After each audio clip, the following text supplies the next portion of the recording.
ओम नमो भगवते वासुदेवाय नमः। माताएं एवं बहनों, दोस्तों और साथियों, आपको भक्ति सागर चैनल पर आप सभी का बहुत बहुत स्वागत है।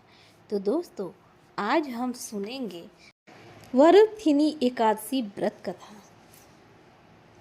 भगवान श्री कृष्ण ने कहा, हे राजेश्वर, वैशाख मास के कृष्ण पक्ष की एकादशी को वरुथिनी एकादशी के नाम से जाना जाता है।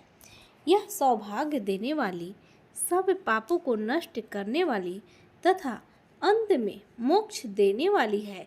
इसकी महात्म्य कथा मैं आपसे कहता हूँ। वरुथिनी एकादशी व्रत कथा। प्राचीन काल में नर्मदा नदी के तट पर मंधाता नामक राजा राज करते थे। वह अत्यंत दानशील तथा तपस्वी थे। एक दिन जब वह जंगल में तपस्या कर रहे थे, तभी न जाने कहाँ से एक जंगली भालू आया और राजा का पैर चबाने लगा। राजा पूर्वत अपनी तपस्या में लीन रहे।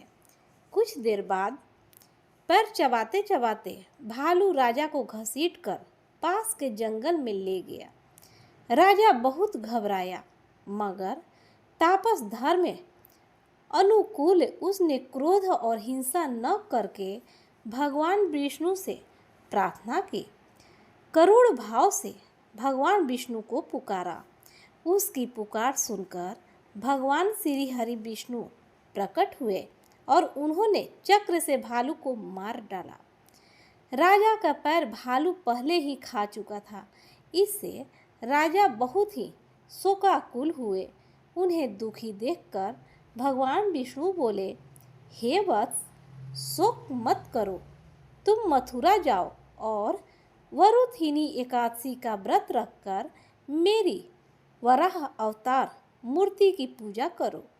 उसके प्रभाव से पुनः शुद्ध अंगों वाले हो जाओगे। इससे भालू ने तुम्हें जो काटा है, यह तुम्हारे पूर्व जन्म का अपराध था। भगवान की आज्ञा मानकर राजा मंधाता ने मथुरा जाकर श्रद्धापूर्वक वरुथिनी एकादशी का व्रत किया। इसके प्रभाव से राजा शीघ्र ही पुनः सुंदर और संपूर्ण अंगों वाले हो गया। इसी एकादशी के प्रभाव से राजा मंधाता स्वर्ग गए थे। जो भी व्यक्ति भय से पीड़ित है, उसे वरुथिनी एकादशी का व्रत रखकर भगवान विष्णु का स्मरण करना चाहिए। इस व्रत को करने से समस्त पापों का नाश होकर मोक्ष मिलता है। तो प्रेम से बोलिए, विष्णु भगवान की जय, माँ लक्ष्मी की जय। दोस्तों, अगर आपको हमारी यह कथा अच्छी लगी हो तो आप हमारे चैनल को सब्सक्राइब, लाइक, शेयर, कमेंट एवं बेल आइकन को दबाना ना भूलें। तुलसी माता की संपूर्ण कथा। तुलसी से जुड़ी एक कथा बहुत प्रचलित है। एक बार शिव ने अपने तेज को समुद्र में फेंक दिया था। उससे एक महातेजस्वी बालक ने जन्म लिया। यह बालक आगे चलकर जालंधर के नाम से पराक्रमी दैत्य राजा बना। इसकी राजधानी का नाम जालंधर नगरी था। दैत्यराज कालनेमी की कन्या वृंदा का विवाह जालंधर से हुआ। जालंधर महाराक्षस अपनी सत्ता के मद में चूर उसने माता लक्ष्मी को पाने की कामना से युद्ध किया, परंतु समुद्र से ही उत्पन्न होने के कारण माता लक्ष्मी ने उसे अपने भाई के रूप में स्वीकार किया। वहां से पराजित होकर वह देवी पार्वती को पाने की लालसा से कैलाश पर्वत पर गया। भगवान देवाधिदेव शिव का ही रूप धरकर माता पार्वती के समीप गया, परंतु मां ने अपने योग बल से उसे तुरंत पहचान लिया तथा वहां से अंतर्ध्याय हो गई। देवी पार्वती ने क्रुद्ध होकर सारा वृत्तांत भगवान विष्णु को सुनाया। जालंधर की पत्नी वृंदा अत्यंत पतिव्रता स्त्री थी। उसी के पतिव्रत धर्म की शक्ति से जालंधर न तो मारा जाता था और न ही पराजित होता था। इसलिए जालंधर का नाश करने के लिए वृंदा के पतिव्रत धर्म को भंग करना बहुत जरूरी था। इसी कारण भगवान विष्णु ऋषि का वेश धारण कर वन में जा पहुंचे, जहां वृंदा अकेली भ्रमण कर रही थी। भगवान के साथ दो मायावी राक्षस भी थे, जिन्हें देखकर वृंदा भयभीत हो गई। ऋषि ने वृंदा के सामने पल में दोनों को भस्म कर दिया। उनकी शक्ति देखकर वृंदा ने कैलाश पर्वत पर महादेव के साथ युद्ध कर रहे अपने पति जालंधर के बारे में पूछा। ऋषि ने अपने माया जाल से दो वानर प्रकट किए। एक वानर के हाथ में जालंधर का सिर था तथा दूसरे हाथ में धड़। अपने पति की यह दशा देखकर वृंदा मूर्छित होकर गिर पड़ी।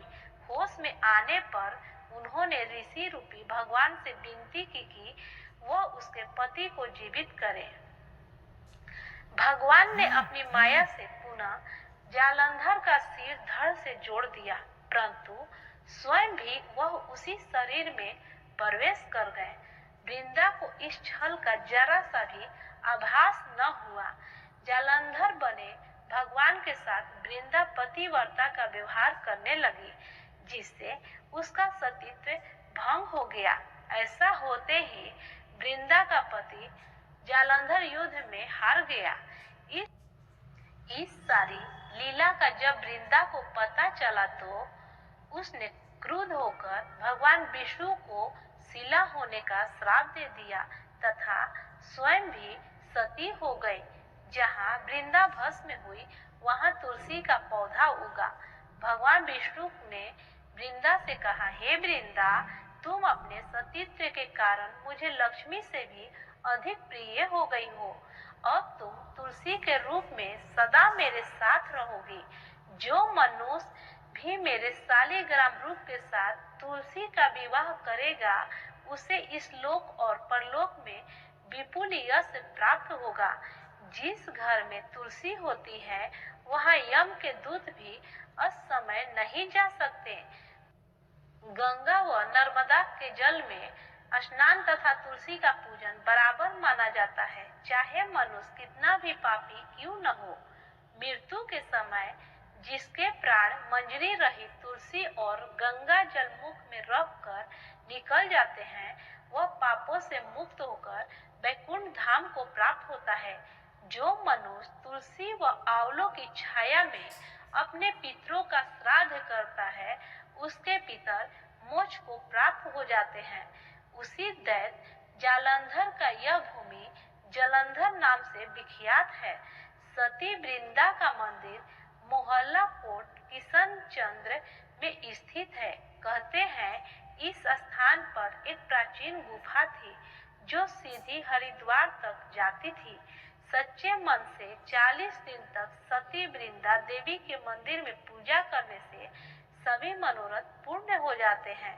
तो सब प्रेम से बोलिए विष्णु भगवान की जय, माँ तुलसी की जय।